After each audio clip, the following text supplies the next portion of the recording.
Hello again, this is Bloomberg UTV and you're in our newsroom. Now, search engine giant Google is seeing huge growth potential in India.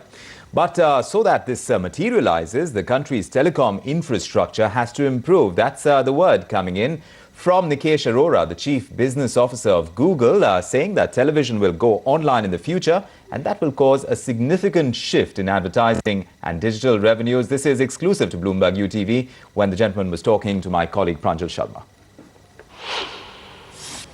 Search is doing really well for us right now. Search revenues are great. YouTube is doing well. As broadband takes on, we hope YouTube will succeed.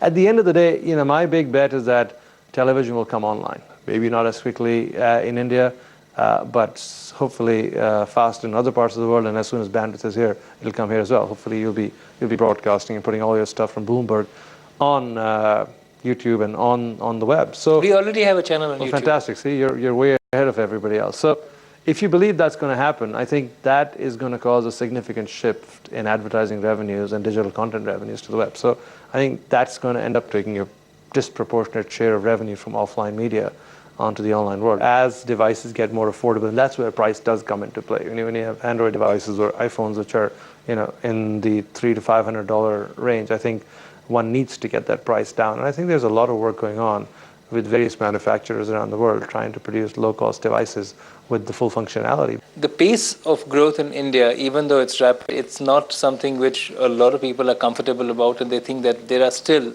there's a lot of ground to cover before India reaches that critical mass where you can say that a significant population is not just accessing net, but using it fruitfully and usefully.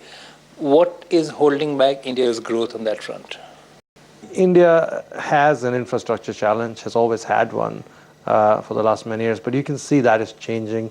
The pace of infrastructure growth continues to improve. You see, look at the mobile networks, look at the fixed networks that have been sort of in the country, which have sort of happened in the last 5 or 10 years. So there is hope, and I think the key enabler is going to be infrastructure, and that as that continues to happen, we will continue to see inflection points at which suddenly you'll see this huge spurt of growth in this sector. All right, and moving on after